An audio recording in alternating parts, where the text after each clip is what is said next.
মা, তোমার শরীর এত গরম, একটু পানি খাবে? না রে বাবা, কিছু খাবো না, কিছু খেতে ইচ্ছে করছে না। মা, তুমি চিন্তা করো না, আমি এখনই তোমার জন্য ওষুধ আনছি। বাবারে, তুই টাকা কোথায় পাবি? এতদিন বিছানায় পড়ে আছি, কাজেও যেতে পারিনি। যা টাকা ছিল সব তো আমার ওষুধেই শেষ হয়ে গেল। এখন আর টাকা কোথা থেকে আনবি রে বাপ? তুমি চিন্তা করো না, আমি কারো না কারো কাছ থেকে ধার করে আনবো। তুমি সুস্থ হয়ে যাবে ইনশাআল্লাহ। বাবারে, তোকে কে টাকা ধার দেবে? সবাই জানে আমরা কত গরিব, ধার মেটানোর মতো আমাদের কেউ নেই। আল্লাহ আছেন মা, তিনি নিশ্চয় সাহায্য করবেন। তুমি এখানে একটু শুয়ে থাকো, আমি এক্ষুনি তোমার ওষুধ নিয়ে আসছি।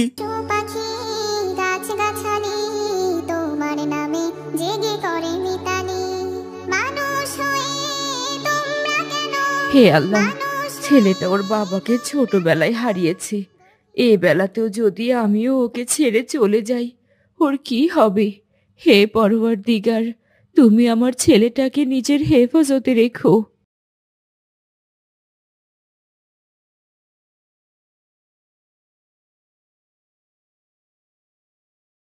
আসসালামু আলাইকুম, চাচা আছেন?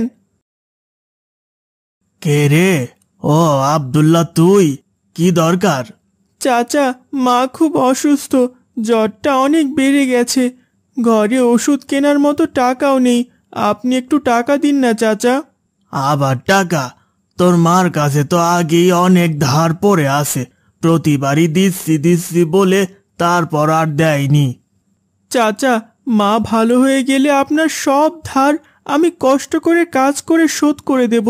আপনি শুধু আজ একটু টাকা দেন চাচা, ওষুধ না খেলে মার জ্বর যে সারবে না। ঠিক আছে, দিচ্ছি, কিন্তু মনে রাখিস আমার টাকাটা যেন ফেরত আসে। জি চাচা, আমি কথা দিচ্ছি, মা সুস্থ হলে আমি আপনার টাকা শোধ করব ইনশাআল্লাহ। এই নে, সামান্য যা আছে তাই দিলাম। যা, তোর মাকে ওষুধ খাওয়া আর আল্লাহর কাছে দোয়া কর। ঠিক আছে চাচা।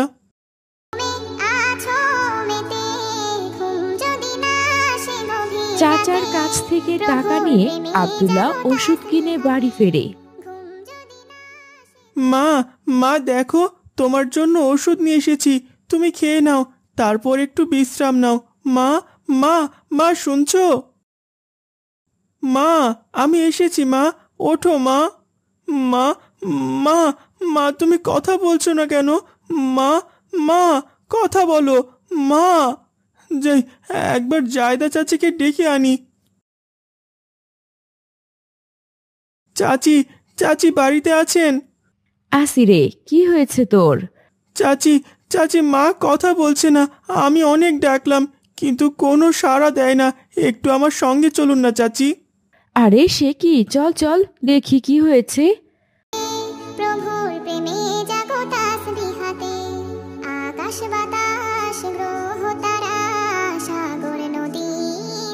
হায় আব্দুল্লাহ, তোর মা তো আর বেঁচে নেই। না চাচি, আমার মা ঘুমিয়ে আছে, মা উঠবে, এখনই উঠবে। মাকে একটু ডাকুন না চাচি। ধৈর্য ধর বাবা, আল্লাহ যার সময় নির্ধারণ করেন তার ফেরার আর কোনো পথ থাকে না। তোর মা এখন অনেক শান্তিতে আছে রে বাবা। মা, মা, মা, মা, মা। কাঁদিস না বাবা, কাঁদিস না, চুপ কর, এখন কাঁদার সময় নয়। তোর মায়ের সদ্গতির ব্যবস্থা কর, কাফনের কাপড় কিনে আন বাবা। কাফনের কাপড়? কাফনের কাপড় কিনতে তো টাকা লাগবে। তা তো লাগবে, যা বাবা, দেরি করিস না। তোর কোনো আত্মীয় থাকলে তাদের খবর দে, টাকার ব্যবস্থা কর। আমি গোছল দেওয়ানোর জন্য লোক ডেকে আনি। আমার তো আত্মীয় স্বজন বলতে কেউ নেই, এখন টাকার ব্যবস্থা কিভাবে করি? এই ওষুধগুলো বরং ফিরিয়ে দেই, এগুলো ফিরিয়ে দিলে কিছু টাকা আসবে।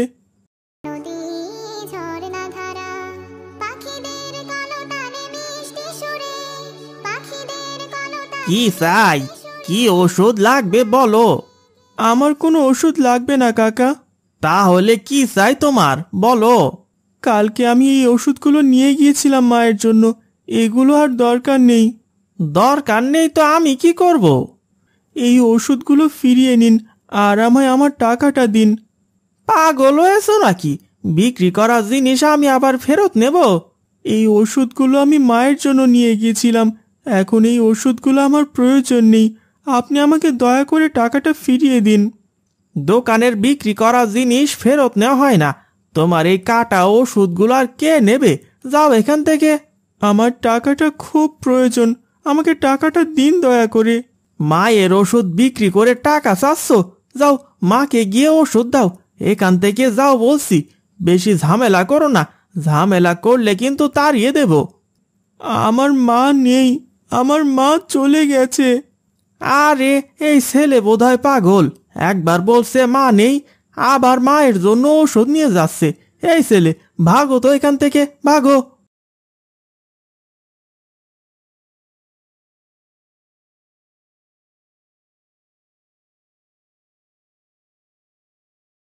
এখন টাকা কোথায় থেকে জোগাড় করি?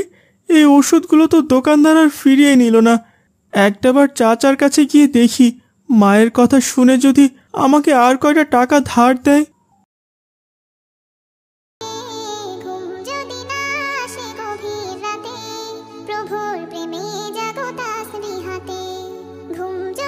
কি রে আব্দুল্লাহ, এত তাড়াতাড়ি টাকা ফেরত দিতে চলে এসেছিস? তোর মা সুস্থ হয়েছে? চাচা, টাকা ফেরত দিতে আসিনি, আমার আরো কিছু টাকার দরকার চাচা। আমি কি টাকার গাছ নাকি রে? হ্যাঁ, যখন তখন আমার কাছে টাকা নিতে আসবি, আর কোনো টাকা হবে না, যা। চাচা, না করবেন না, আমার টাকার অনেক দরকার। কেন? এত টাকা দিয়ে কি করবি তুই? মা যে আর দুনিয়াতে নেই চাচা, মা কালকে আমাদের ছেড়ে চলে গিয়েছে। মায়ের কাফনের কাপড় কিনতে আমার অনেক টাকার দরকার। আমাকে টাকা দিন না চাচা, আপনি ছাড়া আমার আর কেউ নেই চাচা, দিন না চাচা। কি, তোর মা মরে গিয়েছে? ইন্না লিল্লাহি ওয়া ইন্না ইলাইহি রাজিউন। কথাটা শুনে অনেক কষ্ট পেলাম, কিন্তু আমার কাছে কোনো টাকা যাস না। তোর মা যতগুলো ঋণ করে গেছে আমার কাছে, ওগুলো এখন শোধ দেওয়ার মতো কেউ নেই। আবার তোকে আমি টাকা দিতে পারবো না। আপনি না দিলে আর কে দেবে চাচা? আমি আপনার সব টাকা শোধ করে দেব। তুই টাকা শোধ করবি? তোর মতো একটা বাচ্চা ছেলে বাঁচবি কিভাবে এটাই আগে ভাব, তারপর না হয় আমার টাকা শোধ দিতে আসবি। যা বাবা, আমি তোকে কোনো টাকা ধার দিতে পারবো না। তোর মা যে ঋণগুলো করেছে সেগুলো মাফ করে দিলাম, কিন্তু নতুন করে আর টাকা চাস না। যা, বাড়ি চলে যা।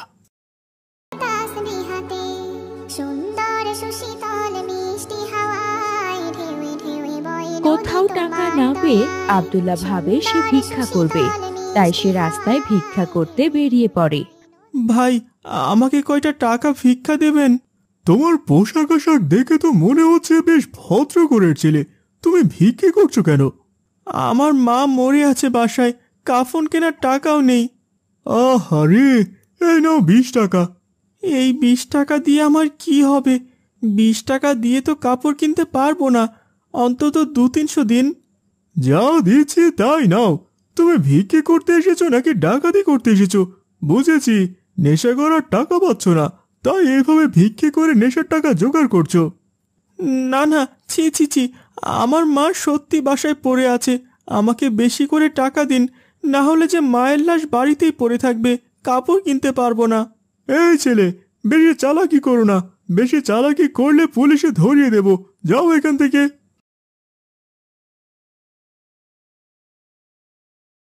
আব্দুল্লাহ আর কোনো উপায় না পেয়ে মসজিদের পাশে বসে কাঁদতে থাকে।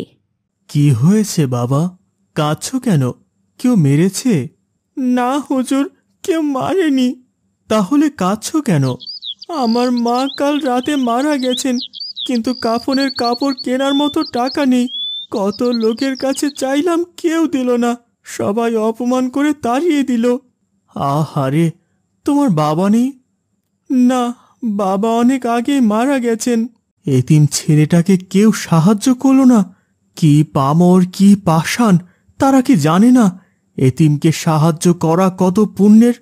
তুমি চিন্তা করো না বাবা, আল্লাহর ঘরে যেহেতু এসেছো, আল্লাহ সাহায্য করবে। যার কেউ নেই তার আল্লাহ আছে। তোমার মায়ের সমস্ত দায়িত্ব আমি নিলাম, আর এখন থেকে তুমি আমার সাথে এই মসজিদে থাকবে। চলো বাবা, চলো।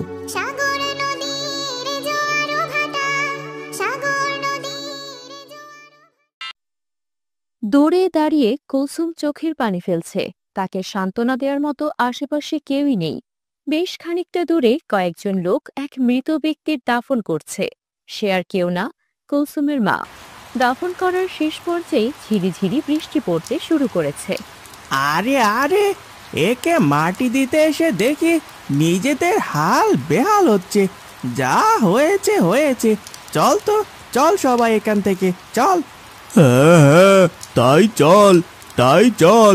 অযথা অপয়াগুলোর জন্য নিজেদের কষ্ট দেব কেন? ভালোই হলো, গ্রাম থেকে একটা অপয়া বিদায় হলো। একদম যা বলেছিস। কে জানে কোন পাপ করেছিল। প্রথমে স্বামী, এরপর বউ, বাকি আছে খালি ওই অপয়া মেয়েটা। আমার কি মনে হয় জানো ভাই, আমার মনে হয় এই মেয়েটাই একটা অপয়া, যার কারণে বাপ মাকে খেয়েছে। ওকে যেভাবে হোক গ্রাম থেকে তাড়াতে হবে। এই বলে সবাই কবরস্থান থেকে বের হয়ে যায়। তখনও কুলসুম ঠায় দাঁড়িয়ে চোখের পানি ফেলছে। লোকগুলো কুলসুমের কাছে গিয়ে বলে, অপয়া একটা মেয়ে জন্ম হয়েছে গ্রামে। প্রথমে বাপ, এরপর মাকে খেয়ে এখন দাঁড়িয়ে নাটক করা হচ্ছে। যা এখান থেকে, তোর মতো মেয়ের কবরস্থানের আশেপাশেও থাকা ঠিক না। আমি আমার বাপ মাকে খাবো কেন? আমি অপয়া কেন হতে যাব? আমি তো কারো কোনো ক্ষতি করিনি। আজ আমার মা মরলো, আপনারা কোনো রকমের দাফন করে এসেই আমাকে এসব কথা বলছেন। আপনাদের মাঝে কি বিন্দু মাত্র মায়া নেই? কথা শোনো মেয়ের, এই অপয়ার জন্য আবার মায়া? তোকে তো এই গ্রামেই রাখা ঠিক না। কি বলছেন চাচা আপনারা? আমার বাপের ঘর আছে, জমি আছে, সেগুলো ছেড়ে আমি কেন কোথাও যাব? সেই জমি জমার আশা এখন ছেড়ে দে। তোর বাপ মরার আগে আমার থেকে কত টাকা নিয়েছিল জানিস? তোর মা বলেছিল সেগুলো শোধ দেবে। তোর মাও তো মরলো, এখন যেগুলো আছে সেগুলো আমার। তা দিয়ে তোর বাপের ঋণ শোধ হবে।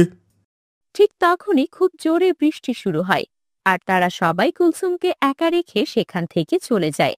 কুলসুম সেখানে দাঁড়িয়ে কাঁদতে থাকে। হে আল্লাহ, মানুষ কি করে এত নিষ্ঠুর হতে পারে?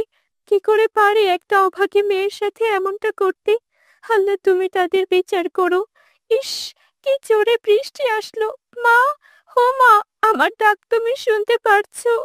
মা, আল্লাহ তাআলা তোমাকে দেখে রাখবেন। তুমি তো এই বৃষ্টিতে ভিজে যাবে মা। তোমার কি কষ্ট হচ্ছে? দেখো না মা, আমিও কেমন তোমার সাথে বৃষ্টিতে ভিজেছি। তুমি কোনো চিন্তা করো না মা, আমি ভালো থাকবো। মাথাটা কেমন যেন ব্যথা করছে, যাই দেখি, বাড়িতে যাই। চোখের পানি মুছে কুলসুম তার নিজের বাড়ির দিকে যায়, কিন্তু সেখানে তার ঠাঁই হলো না। গ্রামের লোকেরা মিলে ইতিমধ্যেই তার ঘরে তালা ঝুলিয়ে দিয়েছে। কুলসুম আর কোনো উপায় না পেয়ে তার প্রতিবেশী রাবেকা চাচির ঘরের দাওয়ায় গিয়ে বসে। খুঁটির সাথে হেলান দিয়ে আছে। আর তখনই, তুই এখানে কি করছিস রে অপয়া? আমার ঘরটাকেও কি অপয়া বানাতে এসেছিস? না না চাচি, কি বলছেন? বাইরে তো খুব বৃষ্টি হচ্ছে, তাই এখানে এসে বসলাম। আমাদের বাড়িতে যে তালা লাগিয়েছে। তোর বাড়িতে তালা ঝুলছে, এখন কি আমার বাড়িতে লাগানোর ইচ্ছে আছে নাকি? যা যা, এখান থেকে যা। চাচি, আমাকে এভাবে তাড়িয়ে দিচ্ছ কেন? তুই হলি এক অপয়া। তোর মতো মেয়ে আমার ঘরের সামনে এলেও না জানি কখন কোনো অঘটন ঘটে। কুলসুম আর কোনো কথা না বলে এই বৃষ্টিতেই হাঁটতে থাকে। বেশ অনেক জায়গায় যায়, কিন্তু কোথাও কোনো আশ্রয় পায় না। অথচ তাদের সবাইকেই কুলসুমের মা কত রকমের সাহায্য করেছিল। আহা, জানালাটা খুলে কেন রেখেছো? ঘরে বৃষ্টির পানি আসবে। জানালাটা লাগাও আয়শা।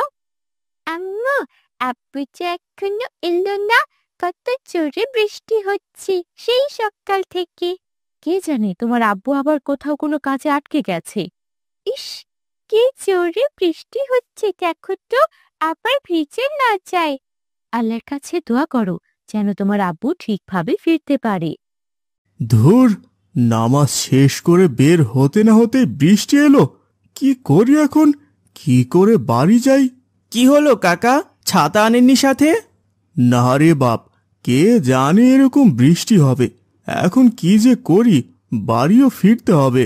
আমার বাড়ি তো কাছেই, আপনি বরং আমার ছাতাটা নিন, এটা দিয়ে বাড়িতে যান। সে কি কথা? তাহলে তুমি কি করে যাবে? ভিজে যাবে তো। সে আমার সমস্যা নেই, এই নিন ছাতা, আমি আসি, আল্লাহ হাফেজ। এই বলে রাজু ছাতাটা নিয়ে বৃষ্টিতে ভিজতে ভিজতে সেখান থেকে তাকে ছাতাটা দিয়ে চলে যায়। রহিম সাহেব রাজুর কাছে খুব খুশি হয়। এরপর রহিম সাহেব ছাতা মাথায় তার বাড়ির দিকে যেতে থাকে।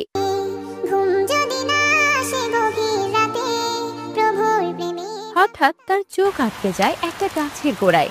একটা মেয়ে শুয়ে আছে। এ কি? এ তো দেখছি একটা মেয়ে। এইভাবে এই বৃষ্টিতে অজ্ঞান হয়েছে নাকি? এই যে মেয়ে, শুনছো? এই যে, কি হয়েছে তোমার? শুনছো মেয়ে? এইভাবে তো অসুস্থ হয়ে পড়বে। আমি এখানে কি করছি? ওরা যে আমায় গ্রাম থেকে বের করে দিয়েছে, হয়তো হাঁটতে হাঁটতে অন্য গ্রামে চলে এসেছি। মা গো মা, তুমি আমায় এভাবে ফেলে কেন চলে গেলে মা? আমি এখন কি করব? কোথায় যাব? আমার যে আশ্রয়ের মতো কোনো স্থান নেই। বাবার ভিটেও যে ওরা কেড়ে নিয়েছে মা। শান্ত হও মা, আমায় খুলে বলো কি হয়েছে। না না, আগে আমার বাড়ি চলো দেখি। দেখে মনে হচ্ছে অনেকক্ষণ থেকে বৃষ্টিতে ভিজছো। আমায় আপনার বাড়িতে আশ্রয় দিবেন? আমি যা ভাকি, সবাই আমায় অপয়া বলে। আমি নাকি আমার বাপ মারে খাইছি। আমি গ্রামে থাকলে নাকি গ্রামের ক্ষতি হবে। ছি ছি মা, এসব আবার কি কথা? মানুষ কখনো অপয়া হয় না। যারা এমনটা করে তার ওপর আল্লাহ নারাজ হন। এখন চলো দেখি আগে, বাড়ি গিয়ে সব শুনবো।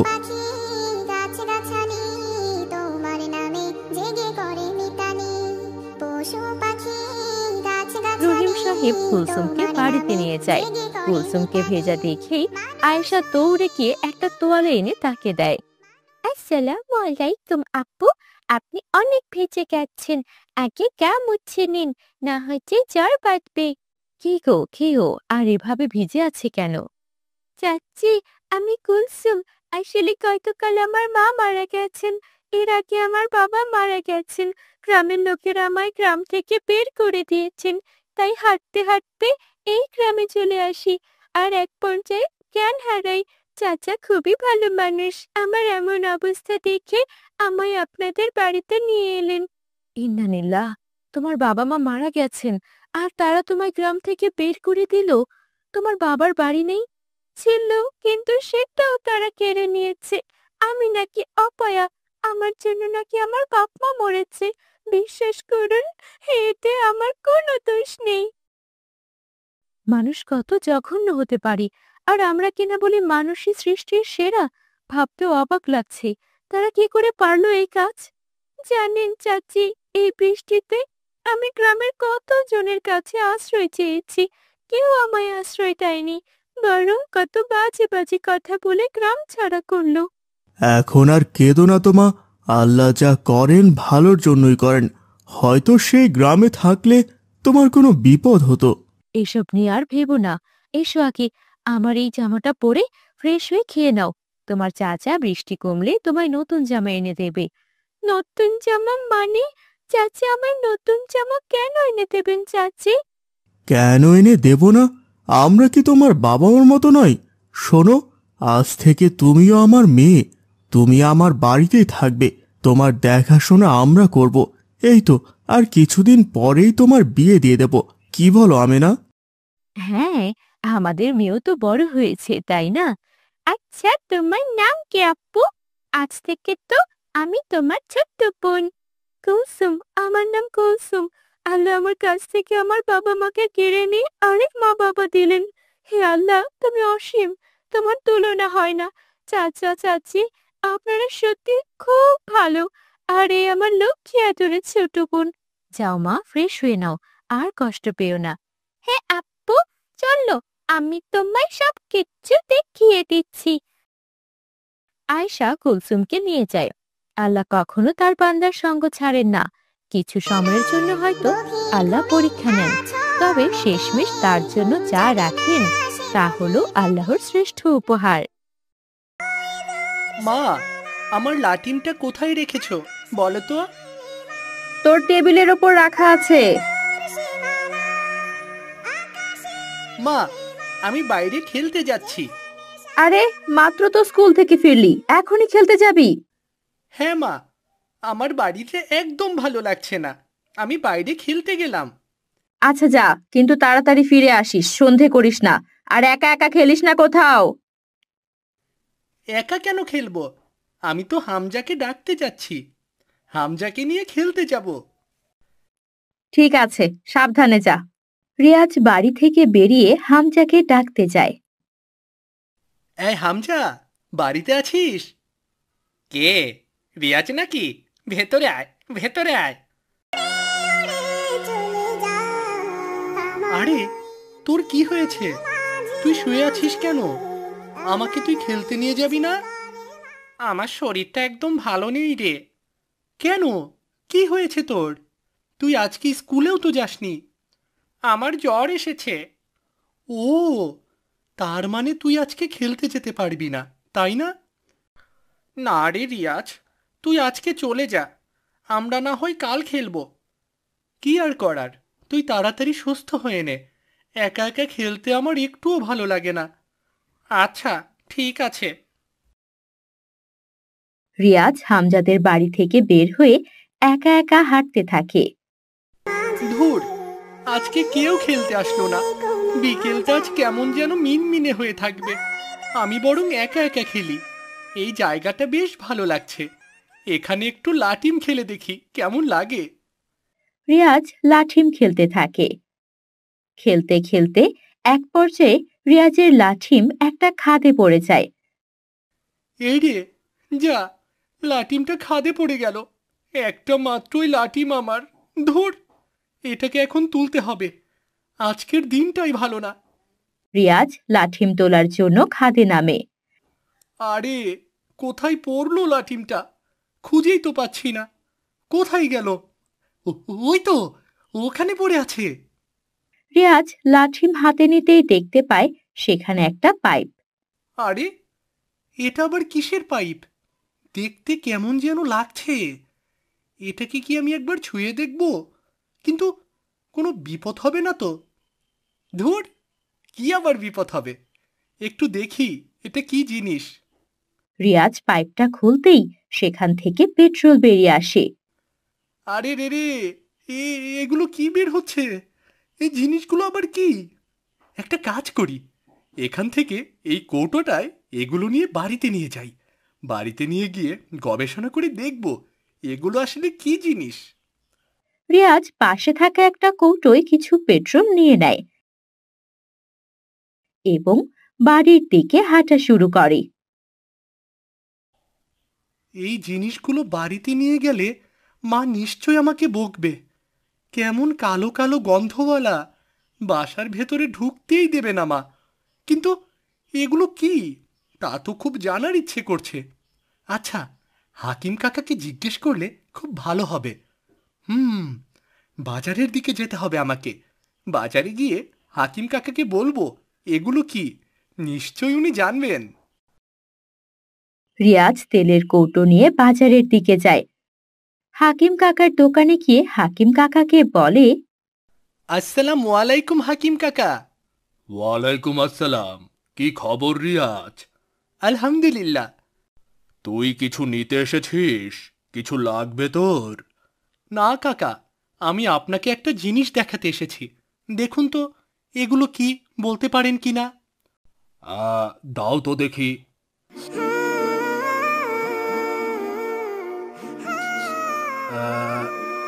এটা হচ্ছে পেট্রোল।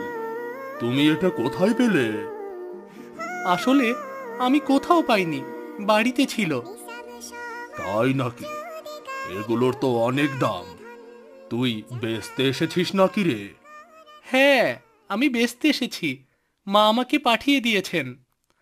ঠিক আছে, তাহলে কৌটাটা আমাকে দে, আমি তোকে টাকা দিচ্ছি। হ্যাঁ কাকা, এই নিন। রিয়াজ হাকিম কাকাকে 1 কৌটো পেট্রোল দেয় এবং হাকিম কাকা তাকে টাকা দেয়। রিয়াজ টাকা পেয়ে অনেক খুশি হয় এবং সে খুশি মনে বাড়ির দিকে যায়। রিয়াজ, এসেছিস? আয়, হাত মুখ ধুয়ে খেতে আয়। না মা, আমি ঘরে গেলাম। আরে খেয়ে দে, ঘরে যা। না মা, আমার একটুও খিদে নেই, আমি ঘরে গেলাম। রিয়াজ না খেয়ে ঘরে চলে যায়। বিছানায় শুয়ে রিয়াজ মনে মনে ভাবতে থাকে, আরে, আমি তো অনেক টাকা পেয়ে গেলাম, এই টাকাগুলো দিয়ে আমি কি করব? হ্যাঁ, কালকে বন্ধুদের সবাইকে খাওয়াবো। এভাবে প্রতিদিন যদি পেট্রোল এনে বেচতে পারি, তাহলে আমি অনেক টাকা পাবো, আমি তো বড়লোক হয়ে যাব। পরের দিন রিয়াজ তার বন্ধুদের সঙ্গে দেখা করতে যায়। ওই তো রিয়াজ এসে গেছে। কিরে, তোকে আজকে এত খুশি দেখাচ্ছে কেন রে? আমার কথা ছাড়, তোর শরীর এখন কেমন? আলহামদুলিল্লাহ, আমি এখন সুস্থ আছি। ঠিক আছে, চল তাহলে তোদের খাওয়াই। কি বলছিস? তুই আমাদের খাওয়াবি? তুই তো কখনোই আমাদের খাওয়াস না। কখনো খাওয়াই না বলে কি আজকেও খাওয়াবো না নাকি? কিন্তু কি উপলক্ষে খাওয়াচ্ছিস আমাদের বলতো? হামজা সুস্থ হয়েছে, এই উপলক্ষেই খাওয়াবো। বেশি কথা না বলে চল এখন। কিন্তু তুই এত টাকা কোথায় পাবি? আমি আলাদিনের চেরাগ পেয়েছি, বুঝলি, সেখান থেকে অনেক টাকা আসে। এখন বেশি কথা না বলে চল আমার সঙ্গে। তোরা কি কিছু খেতে চাস না নাকি? আরে চাই চাই, আমরা কেন খাবো না? চল চল, হ্যাঁ, তাড়াতাড়ি চল। এভাবে রিয়াজ প্রতিদিন কুয়া থেকে পেট্রোল নেয় এবং হাকিম কাকার কাছে বিক্রি করে। সেই টাকা দিয়ে বন্ধুদের সঙ্গে ফুর্তি করতে থাকে। কিন্তু একদিন হলো এক বিপদ। মা, তুমি আমাকে কেন ফুটবল কিনে দেবে না? সবার কাছেই ফুটবল আছে, কিন্তু আমার কাছে কোনো ফুটবল নেই। এত ফুটবল ফুটবল করতে হবে না, আগে পড়াশোনায় মন দে। আমাকে ফুটবল কিনে দিতেই হবে, আমি কিছুই শুনবো না। আর একটা কথা বললে তোর বাবাকে গিয়ে বলে দেব। আমাকে শুধু কটা টাকা দাও, আমি নিজেই কিনে নিয়ে আসবো। ফুটবলের দাম অনেক, বুঝলি, এত টাকা আমার কাছে নেই। তাহলে বাবার কাছ থেকে এনে দাও। তোর বাবার কাছেও কোনো টাকা নেই এখন। আর একবার যদি ফুটবলের কথা বলেছিস, তাহলে এখনই মার শুরু করে দেব। ধুর, আর কিচ্ছু ভালো লাগছে না, আমি বাইরে গেলাম। রিয়াজ রাগ করে বাইরে বেরিয়ে আসে এবং সে চিন্তা করে তার বন্ধুদের কাছে যাবে। কিরে রিয়াজ, তোর এত মন খারাপ লাগছে কেন? কি হয়েছে? আমাকে বাড়ি থেকে ফুটবল কেনার টাকা দেয়নি, এজন্য মন খারাপ করেছিস? হ্যাঁ, করেছি। আচ্ছা শোন, তোরা কি আমাকে কিছু টাকা দিতে পারবি? আমরা কোথায় টাকা পাবো? আমাদের কি এত টাকা আছে নাকি? আমাকে কোনোভাবে টাকা এনে দে, আমি পরে শোধ দিয়ে দেব। তুই কোথায় টাকা পাবি এত? আরে বলছিলাম না, আমার কাছে আলাদিনের চেরাগ আছে। তোরা হাসছিস কেন এভাবে? তুই আমাদের বোকা পেয়েছিস নাকি? তুই আমাদের টাকা মেরে দেওয়ার ধান্দা করছিস, তাই না? আমি কেন এটা ভাববো? শোন, আমি তোদের অনেক খাইয়েছি, এখন আমাকে সাহায্য কর। হ্যাঁ, না না, আমরা কি পাগল নাকি যে আমাদের টাকা তোকে দেব? চল হামজা, আমরা এখান থেকে চলে যাই। হ্যাঁ রিয়াজ, আমার বাড়িতে অনেক কাজ আছে, আমিও চললাম রে।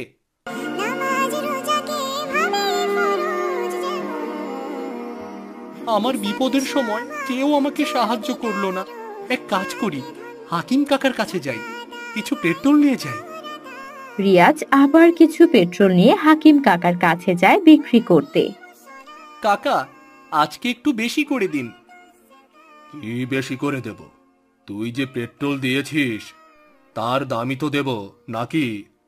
আপনাকে তো রোজ পেট্রোল এনে দিই, আজকে একটু বেশি করে টাকা দিন না। যেমন পেট্রোল দিবি তেমন দাম পাবি, কোনো বেশি টাকা নেই। বেশি করে পেট্রোল আনবি, বেশি করে টাকা দেব। বেশি পেট্রোল আনলে আপনি আমাকে বেশি টাকা দেবেন? হ্যাঁ, বেশি আনলে তোকে বেশি করে দেব। আমি তাহলে অনেক বেশি পেট্রোল আনছি। ঠিক আছে, যা তাহলে। রিয়াজ সেখান থেকে চলে যায়, কিন্তু হাকিম কাকার মনে সন্দেহ জাগে। সে রিয়াজের পিছু নেয়। এই ছোট্ট পাইপ দিয়ে যা পেট্রোল আসে তা দিয়ে বেশি টাকাই আসে না। আমাকে আজকে অনেক পেট্রোল নিয়ে যেতে হবে ফুটবল কেনার জন্য। না হলে আমি ফুটবল কেনার টাকা জমাতে পারবো না। কিন্তু কিভাবে বেশি পেট্রোল নেব? হ্যাঁ, একটা কাজ করি। যেহেতু ছিদ্রটা অনেক ছোট, তাই হয়তো পেট্রোল কম আসে। আমি এই ছিদ্রটা অনেক বড় করে দেই। রিয়াজ একটা লাঠি দিয়ে পেট্রোলের পাইপ ছিদ্র করে দেয়। সাথে সাথে সেখান থেকে অনেক পেট্রোল বের হতে থাকে। রিয়াজ ভয় পেয়ে যায়। এদিকে হাকিম কাকাও সেখানে চলে আসে। আরে রে রে রে রে, তুই এটা কি করলি? তুই পেট্রোলের পাইপ ফুটো করে দিলি। না, মানে আসলে কি কি কি না মানে করছিস? তার মানে তুই এখান থেকে আমাকে পেট্রোল দিতি? দাঁড়া, সবাইকে আমি বলে দিচ্ছি। না, আমি ইচ্ছে করে করিনি। এসব কাউকে জানাবেন না কাকা। চল, তোর মায়ের কাছে চল। আজ তোর মাই তোকে শায়েস্তা করবে।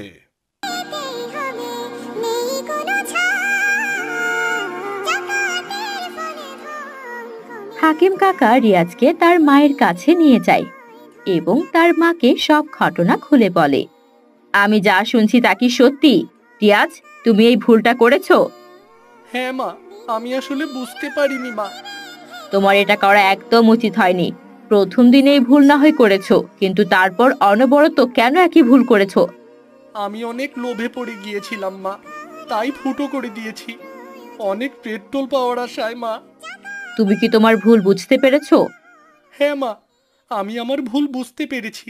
আমি আর কখনো লোভ করব না মা। শোনো বাবা, লোভ করা অত্যন্ত খারাপ কাজ। দেখলে তো তোমার লোভের জন্য কত বড় ক্ষতি হয়ে গেল। আমি আমার ভুল বুঝতে পেরেছি মা। আমি আর কখনো লোভ করব না, কখনোই না। মনে রেখো, লোভ যারা করে তাদের আল্লাহ তাআলা পছন্দ করেন না। লোভ করলে কখনো নিজের ভালো হয় না। নিশ্চয়ই সেটা বুঝতে পেরেছো। তাই আর কখনো তুমি লোভ করবে না। হ্যাঁ মা, আমি বুঝতে পেরেছি। আমি আসলে ভুলে গিয়েছিলাম যে লোভে পাপ, আর পাপীকে আল্লাহ তাআলা পছন্দ করে না। আমি আর কখনোই লোভ করব না মা, আর কখনোই না। মাশাআল্লাহ, তুমি বুঝতে পেরেছো, এটাই অনেক। লোভ করা যে খারাপ এটার প্রমাণ তুমি হাতে নাতে পেয়েছো। এরপর আর কখনোই রিয়াজ লোভ করেনি, কারণ সে জানে লোভ করা ভালো নয়।